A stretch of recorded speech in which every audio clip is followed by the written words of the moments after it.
All right, buckle up, space cadets. We're about to take a wild ride through the cosmos, and it's gonna get weird. Like M. Night Shyamalan directing a sci-fi movie while on a sugar high. Weird. Picture this. You're chilling in your room, thinking you've got it all figured out. Plot twist. You might be inside a black hole. That's inside another black hole. That's inside, you guessed it, another black hole. It's like a cosmic Russian nesting doll, but instead of cute painted dolls, it's universe-ending voids. Fun. Now, you might think black holes are just space's way of being dramatic, but they're actually universal drama queens. They don't just bend the rules of physics. They take those rules, crumple them up, and toss them into the cosmic trash can. But before we dive headfirst into this rabbit hole, or should I say, black hole, let's start with something simple, like making a black hole out of thin air. You know, as one does on a lazy Sunday afternoon. Turns out anything can become a black hole if you squeeze it hard enough. It's like the universe's version of those stress balls, but instead of relieving stress, it creates existential crises. Squeeze the Earth down to the size of a coin, black hole. The sun to the size of a small city, black hole. Your ego after realizing how insignificant we are in the grand scheme of things, you guessed it, black hole. Now here's where it gets funky. The bigger black holes get, the less dense they are. It's like they're on some weird cosmic diet. A sun-sized black hole is as dense as a Himalayan mountain range per cubic meter. The supermassive black hole at the center of our galaxy, it's only as dense as 6 blue whales per cubic meter. And the chonky boy IRAS 2100-4156, it's as wide as a solar system but only as dense as air. Talk about letting yourself go. So theoretically, if you had a balloon the size of a solar system, you know, the kind you get at dollar stores, and filled it with an ungodly amount of air, boom, instant black hole. No violence, no squeezing, just a casual universe-ending phenomenon. It's like pulling a cosmic prank on reality. Now, let's think bigger.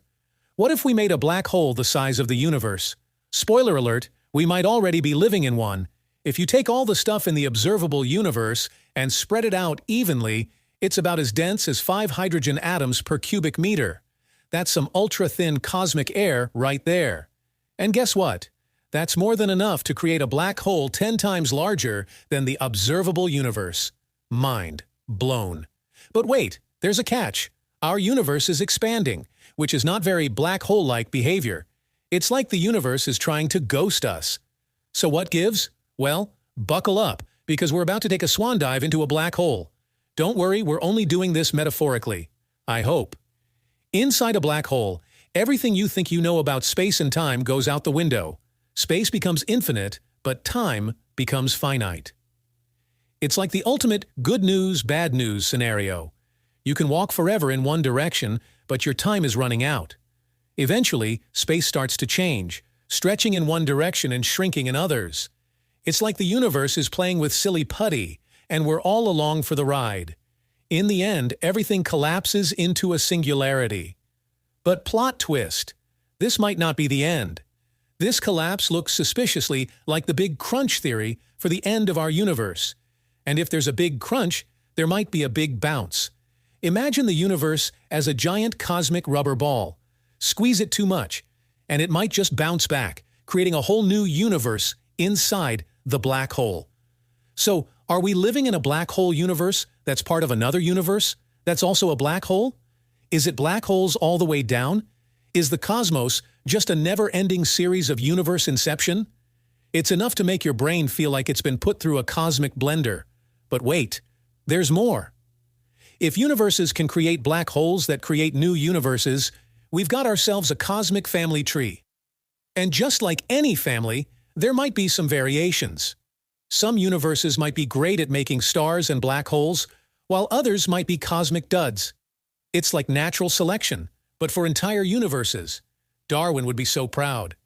Our universe seems pretty good at making black holes, at least 100 quadrillion of them so far.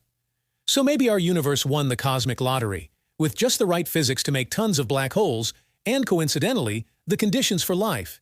It's like the universe accidentally created a habitable planet while trying to set a high score in Black Hole Creator 3000.